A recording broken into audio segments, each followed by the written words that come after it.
लतीफे भी हैं, कविता भी सुनोगे क्या बताओ तो, कभी तुम हम फकीरों को भी महफिल में बुलाओ तो। अटल जी के बहाने से आज हम यहां पर हैं, और जैसा सौरभ ने शुरुआत की, मैं भी कहता हूं कि तुलसी पे मीर थे वो, फक्कड़ फकीर थे वो। तुलसी से मीर थे वो, फक्कड़ फकीर थे वो, खुद ही कमान भी थे, खुद ही तीर थे वो, कमान भी थे, खुद ही तीर थे वो। सौरभ ने फिर बात की गांधी जी की, मैं उसी धारा से जोड़ता हूँ, आपको उस यात्रा पे आगे ले जाना चाहता हूँ, फिर हंसाने का क्रम आपके साथ शुरू करूंगा। कि गांधी के पैरों के निशान आज भी यही हैं, गांधी जी के पैरों के निशान आज भी यही हैं, क्योंकि हम उन पर कभी चले ही नहीं। तो साहब फिर बंधन उठाया आया, आजाद का जिक्र हुआ, मैं कहता हूं साहब के गुस्से में उन्माद जन्म ले लेता है, गुस्से में उन्माद जन्म ले लेता है, अनचाहा संवाद जन्म ले लेता है, और वो जो मुझसे हंसकर बातें करते हैं इस पर भी अपवाद जन्म ले लेता है। वो जो मुझसे हंसकर बातें करते हैं इस पर भी अपवाद जन्म ले लेता है, और एक हद तक मैं गांधी बनकर रहता हूं, फिर मुझमें आजाद जन्म, एक हद तक मैं गांधी बनकर रहता हूं, फिर मुझमें आजाद जन्म ले लेता है, और जब वो मेरे शेरों पर वाह करते हैं मुझमें कुछ जन्म लेता है। लेकिन आइए कि कैसी आजादी है यहाँ, सुनेगा ईमानदारी से साहित्य प्रेमी यहाँ बैठे हैं, वहां तक पहुंचाना चाहता हूँ। इतने कैमरे लगे हुए साथ लाइव प्रसारण हो रहा है, मैं तो कहता हूँ एक कैमरे से जिंदगी में बच के रहना। न जाने आजकल हम किस तरह के मत में रहते हैं, न जाने आजकल हम किस तरह के मत में रहते हैं। हमारी सोच छोटी है, यूं आदम कद में रहते हैं, किसी का भी बुरा करने से पहले ये समझ लें बस कि हम हर पल खुदा के कैमरे की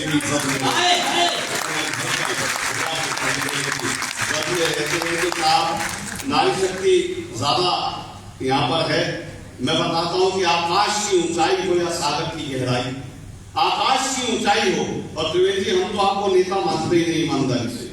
जो व्यक्ति राजनीति में होने के बाद कविता सुनता है उसमें नेता के जो दुर्गुण है वो खत्म हो जाते हैं, ये सच्ची बात है। वैसे भी मेरी रचनाएं जिस सामान्य व्यक्ति ने सुनी वो अपने क्षेत्र का पार्षद बना, जिस पार्षद ने मुझे सुना वो विधायक बना, जिस विधायक ने मुझे सुना वो मंत्री बना।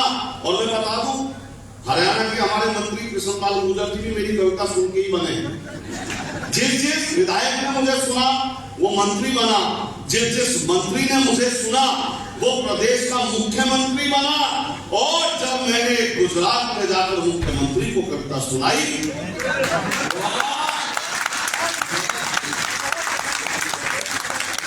लेकिन मैं बताऊं आपको इन सब संदर्भ में हटके जब कवि की आत्मा मेरे भीतर आती है तो मुझे लगता है कि इस देश में यार दो ही पार्टी होनी चाहिए, बेकार की बहस नहीं होनी चाहिए। सहमत हो तो बताना, इस देश में केवल दो ही पार्टी होनी चाहिए, एक शनिवार शाम की और एक रविवार का। वैसे भी नेता और आदमी में एक बारीक अंतर होता है साहब, आपके आईक्यू तक पहुंचना चाहता हूं। आदमी और नेता में एक बारीक अंतर यह होता है दोस्तों कि आदमी तो कभी भी नेता बन सकता है।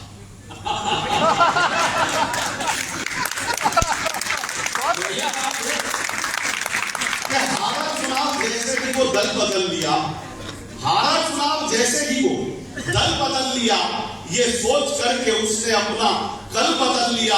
मैंने कहा उसे कि तू किरदार को बदल, कपड़े बदल के कहने लगा चल बदल लिया, कपड़े बदल के कहने लगा। हालांकि जब यहाँ आते हैं अजीब सा उमंग सी आती है, जब पावन गंगा के पास से गुजरते भी हैं तो बड़ा मन आनंदित होता है, क्योंकि यहाँ पे सब ओरिजिनल बाबा हैं। वरना देश में बाबाओं की खेती ऐसी हो रही है कि कैसी आजादी है, यहाँ सवेरों से डर लगता है। कैसी आजादी है यहाँ? सवेरों से डर लगता है, जब से लुटे उजालों में अंधेरों से डर लगता है, और पाखंडी बाबाओं की करतूतों का ये आलम है, अब तो कोठों से भी ज्यादा डेरों से डर लगता है।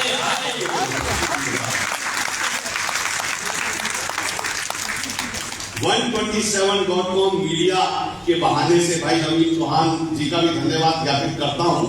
ये इनका मैंने कुछ व्यूज देखे, कुछ लिंक्स देखे, तो मुझे लगा कुछ बेहतर दिखा रहे हैं। वरना मैं तो ये कहता हूँ साहब, आपको स्वस्थ रहना हो तो कभी सम्मेलन भी सुनिए, और साथ में भारत के न्यूज चैनल जो है चर्चित उन्हें देखना बंद कर दीजिए, आप स्वस्थ रहेंगे। क्यों? क्योंकि हर चैनल का दावा है ये खबर सनसनीखेज मिलेगी। हर चैनल का दावा है ये खबर सनसनीखेज मिलेगी।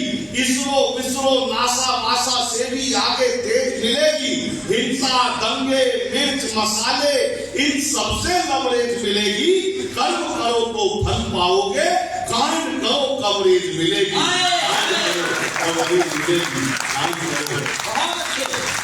तो साहब, आकाश की ऊंचाई हो या सागर की गहराई, आकाश की ऊंचाई हो या सागर की गहराई, महिलाएं सफलता के झंडे चारों ओर गाड़ाई। सफलता की राहों पर कई पुरुष रह गए अभागे, महिलाएं निकल गई आगे, कई तो इतनी आगे निकल गई भाई, आज तक लौट के खड़ी तो इतनी भी तरक्की मत कर। वो पुराने लोग, पुरानी फिल्में आदमी आपने देखी होंगी, उसमें डायलॉग सुनाई देते थे, बुजुर्गवार बड़े दूरदर्शी से बताया करते थे, नारी को ज्यादा शिक्षित मत करो, नारी को ज्यादा एजुकेटेड मत करो। क्यों? वो जानते थे नारी अगर ज्यादा शिक्षित हो गई तो कलयुग में इसका विपरीत परिणाम देखने को मिल सकता है। हुआ क्या, पिछले दिनों में अपने दोस्त की शादी में गया, उसकी शादी अटेंड करी। अगले दिन दुल्हन को विदा करके लाना था। जैसे ही विदा करके लाने लगे तो दुल्हन रोने लगी। उसको देखकर मेरा दोस्त बाबू फिर दूल्हा वो भी रोने लगा। मैंने कहा तू क्यों रो रहा है? बोले ये क्यों रो रही है? मैंने कहा इसकी तो शादी हुई है। बोला वो तो मेरी भी हुई है। मैंने कहा ये तो अपने माँ बाप भाई बहन को छोड़कर जाएगी। बोला जाकर मेरे भी तो छोड़वाएगी।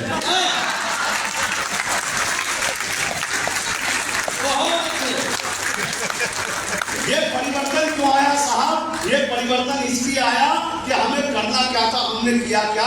हमें लोगों से रिश्ता बनाना था, चीजों को इस्तेमाल करना था। हम चीजों से रिश्ता बनाने लगे और लोगों को इस्तेमाल करने लगे, इसलिए हमारी सोच सिंह साहब के बारे में बड़ी बात कही जा रही थी। मेरे एक दोस्त है साहब, बड़ी कॉन्फिडेंट कौन होती है सिंह साहब। मेरा एक दोस्त है बलविंदर, वो मेरे को लेके गए शिमला। इतना कॉन्फिडेंट, इतना मतलब क्या कहूं मैं। वो मुझे ले गया बलविंदर, बोला चल भी तेरे को आगे में आ।